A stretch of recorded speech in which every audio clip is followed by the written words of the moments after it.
So hi, this is Ray's Rant for the Masses, and today I'm doing another DVD movie review, and in this one I'm doing Quarantine. Ooh, sorry, there we go. This is the cover of Quarantine. Now, as a lot of you must know, a lot of people didn't buy this movie. If you're looking at this review, you're probably one of the few people that actually saw it. So, or, are compelled to actually watch it. Now, the reason why I was really interested in seeing it was because it came around the same time as Saw 5. I saw the trailer and I was like, holy shit, that shit looks scary.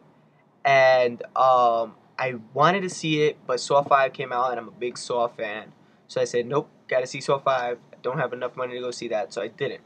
So I waited, it came out on DVD, and it was a little bit too pricey for what I expected it to be, so I just waited, and now I just got it on sale. So since I just saw it again, I decided I'm going to do the movie review. So I'm going to start off by saying that a lot of people thought this movie sucked, who went out and bought it on DVD when it first came out, or whatever the case may be. I'm going to be honest, I actually really, really love this movie. Now, if you're the type of person that hates shaky cam movies, then you're probably going to hate this movie. Movies like Cloverfield, this one is another example, Quarantine. What's another shaky film? The Blair Witch Project. Um, Movies like that go on and on. Oh, and Zombie Diaries, which is another film that I own, but that's another story for another time. Now, this movie, like all horror movies, don't expect the best performance ever, but they did really good at being scared. I'll give you that. I'll give it that one. Most people do that. Oh my God, he's gonna kill me. Wait, this one, people were screaming their freaking heads off, like they were just running around. Now a lot of people thought it was stupid because the movie, like the all right. Here's how the story goes. It starts off with this news reporter who's doing this documentary on the life of firefighters. So they get a distress call. She comes along with her the guy, the camera guy. So that explains the shaky cam, which I thought was perfect because some movies do shaky cam and I'm like, why are you doing the shaky cam if it's not part of the story, whereas this one it actually was, um, like Cloverfield basically. So what ends up happening is that they go to the fire department. I mean, the fire department goes to the house, decides to check on everything, and they say that there's this one woman who's like completely whatchamacallit, she's like deranged, she's crazy. So the whatever it was started spreading around the house. Now I'll say it is rabies. That's what it is. It wasn't zombies. A lot of people expected zombies, but it wasn't zombies. It was rabies.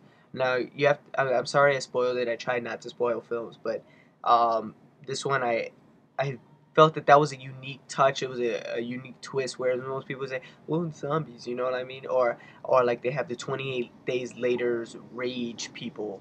They're not really zombies, but they're full of rage. So I like movies that have that unique twist on it, where it's like people going crazy and going after other people, but there's a justified reason for it, and it's scary because it's got like a virus, but it's not really zombies. So Quarantine, since it's shaky cam, it's a lot like you're more like, ooh, what's going on over there? Oh my God, I want to see. But then you get the gore, so it's like, oh damn, that's ah. Why? And then like there's a lot of violence. There's a lot of you know, bashing of people's skulls. There's people with like foots broken off and then walking around. And there's a lot of in-camera effects which I completely love. In-camera effects are it's just oh my God, it's the best thing ever. Which a lot of people will probably be like if you're not really a filmmaker or not really like obsessed with film, you probably wouldn't care. But with this film, the reason why it's so great is because since it's a shaky cam, right, and they wanted to do live effects, it's hard to pump blood out of a wound if you have a whole bunch of tubes coming out of you. Whereas in stereotypical horror films, they just crop from here up, and then they have the tubes coming through here, and then the blood squirts out. So when you're filming something like this, how do you accomplish that? And they do it so beautifully that you're like, wait, there was tubes coming out of this person? How the hell did they do that? So that's why it completely blew my mind. Plus, it was a lot of gore. It had the scares where it needed to be. Um, it was unique. It was different. It took a whole bunch of different things that were already been done before and did it uniquely and nicely for a horror film. There was no zombies. It was a shaky cam. They used not a big name actress, but she's familiar. Like she's familiar. The she was in the Dexter series on Showtime, which I love. She was in Emily Rose's Exorcism or Exorcism of Emily Rose, whatever. And I would say I recommend this to anybody who likes shaky cams and anybody likes horror or any like filmmaker. Like you might not like it, but it's something to definitely watch and get like things that are things that you could think of like, oh, I didn't know you could do that. I didn't know you could do that. So now I'm gonna talk about the DVD features. Now there was only 3 featurettes and they're very short, so it's like whatever. I mean, I saw the movie a long time ago, and I wanted the bonus features, and I expected them to be good bonus features. They were okay. They were like a little HBO special. It wasn't something like it had to be 30 minutes maximum for the entire thing. Where I'm used to, Alien Quadrilogy 9-disc set. Oh, I love that. But so basically, bonus features was just like those 3 featurettes. Let's see. The list was Locked In, The Making of Quarantine, The Anatomy of a Stunt featurette, and Dressing the Infection, Robert Hall's makeup design. The best one was the makeup design because you understand why they did the makeup the way they did. Um, you get to see how they did it. You also get to see how they did the effects in camera without there being tubes coming out. And as for the making of, that was a cheap one. It wasn't even that big of a deal. But lastly, I just want to say one thing.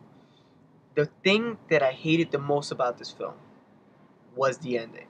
Now, this might, go and just make you not want to watch the film, but basically the thing that pissed me off about the ending is that the ending is shown everywhere. It's shown in the trailer, it's shown on the cover, it's just shown.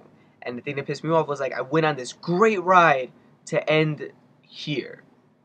I mean, a lot of people got pissed off because of the ending. I don't want to give it away. I want you to see this. But I would say that if I didn't see the trailer, which I hope the people who are watching this have not seen the trailer, you would like the movie more. If you've seen the trailer, it's going to piss you off because they show it in there, and it just frustrated the hell out of me. So, but I definitely bought it, so I would watch it again and again and again and again.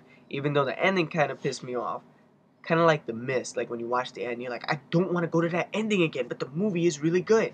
So that's the way I would say this movie is, but it's not as messed up. But I still say it's worth the watch. You hate it or love it, you never know.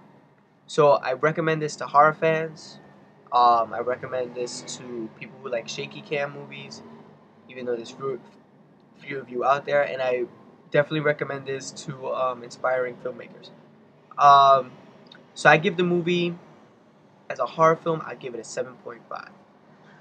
So yeah, rate it, love it, rent it, do whatever you want.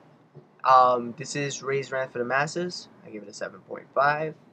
Rate, please comment, please subscribe, and I'll catch you on the flip side.